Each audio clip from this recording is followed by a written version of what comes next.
استثنا اس کا 4 باب اور اس کی 25ویں آیت سے 49 آیت تک۔ اور جب تجھ سے بیٹے اور پوتے پیدا ہوں اور تم کو اس ملک میں رہتے ہوئے ایک مدت ہو جائے اور تم بگڑ کر کسی چیز کی شبیہ کی کھودی ہوئی مورت بنا لو اور خداوند اپنے خدا کے حضور شرارت کر کے اسے غصہ دلاؤ، تو میں آج کے دن تمہارے برخلاف آسمان اور زمین کو گواہ بناتا ہوں کہ تم اس ملک سے جس پر قبضہ کرنے کو یردن پار جانے پر ہو جلد بالکل فنا ہو جاؤ گے۔ تم وہاں بہت دن رہنے نہ پاؤ گے بلکہ بالکل نابود کر دیے جاؤ گے، اور خداوند تم کو قوموں میں تتر بتر کرے گا، اور جن قوموں کے درمیان خداوند تم کو پہنچائے گا ان میں تم تھوڑے سے رہ جاؤ گے، اور وہاں تم آدمیوں کے ہاتھ کے بنے ہوئے لکڑی اور پتھر کے دیوتاؤں کی عبادت کرو گے، جو نہ دیکھتے، نہ سنتے، نہ کھاتے، نہ سونگھتے ہیں۔ لیکن وہاں بھی اگر تم خداوند اپنے خدا کے طالب ہو تو وہ تجھ کو مل جائے گا، بشرطہ کہ تو اپنے پورے دل سے اور اپنی ساری جان سے اسے ڈھونڈے۔ جب تم مصیبت میں پڑے گا اور یہ سب باتیں تجھ پر گزریں گی تو آخری دنوں میں تو خداوند اپنے خدا کی طرف پھرے گا اور اس کی مانے گا، کیونکہ خداوند تیرا خدا رحیم خدا ہے،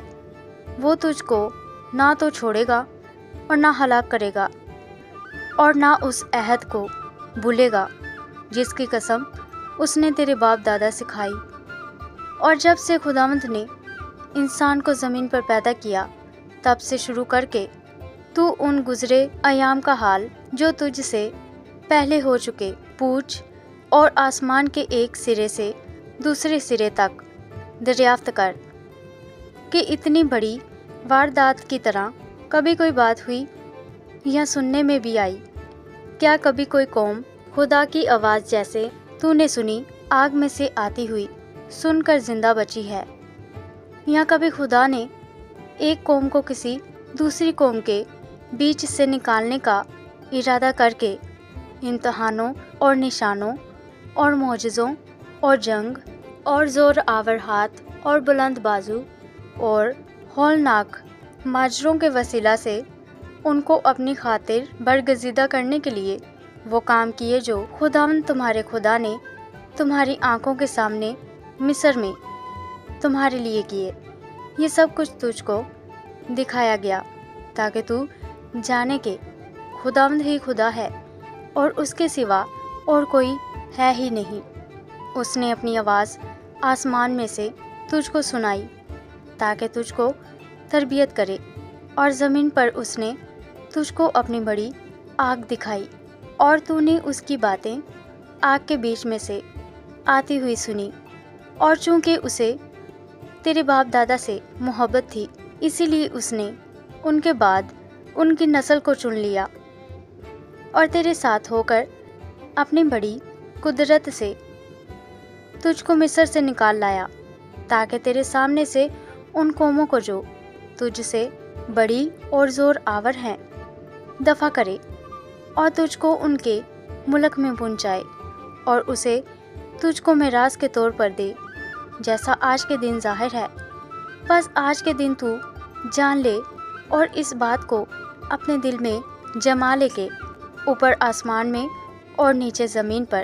خداوند ہی خدا ہے اور کوئی دوسرا نہیں۔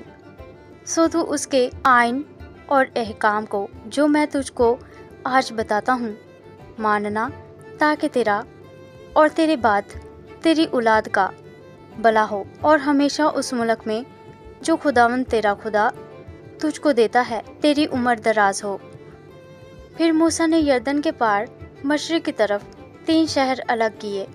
تاکہ ایسا خونی جو انجانے بغیر قدیمی عداوت کے اپنے پڑوسی کو مار ڈالے وہ وہاں بھاگ جائے، اور ان شہروں میں سے کسی میں جا کر جیتا بچ رہے، یعنی روبنیوں کے لیے تو شہر بسر ہو جو اترائی میں بیابان کے بیچ واقع ہے، اور جدیوں کے لیے شہر رامات جو جلاد میں ہے، اور منسیوں کے لیے بسن کا شہر جو لان یہ وہ شریعت ہے جو موسیٰ نے بنی اسرائیل کے آگے پیش کی۔ یہی وہ شہادتیں اور آئین اور احکام ہیں جن کو موسیٰ نے بنی اسرائیل کو ان کے مصر سے نکلنے کے بعد یردن پار اس وادی میں جو بیت فگور کے مقابل ہے کہہ سنایا، یعنی اموریوں کے بادشاہ سیون کے ملک میں جو حسبون میں رہتا تھا، جسے موسیٰ اور بنی اسرائیل نے ملک مصر سے نکلنے کے بعد مارا، اور پھر اس کے ملک کو اور بسن کے بادشاہ اوج کے ملک کو اپنے قبضہ میں کر لیا۔ اموریوں کے ان دونوں بادشاہوں کا یہ ملک یردن پار مشرق کی طرف ایروئیر سے جو وادی ارنون کے کنارے واقع ہے، کوہ سیون تک، جسے ہرمون بھی کہتے ہیں، پھیلا ہوا ہے۔ اسی میں یردن پار مشرق کی طرف میدان کے دریا تک جو پسکا کے ڈال کے نیچے بہتا ہے، وہاں کا سارا میدان شامل ہے۔ آمین۔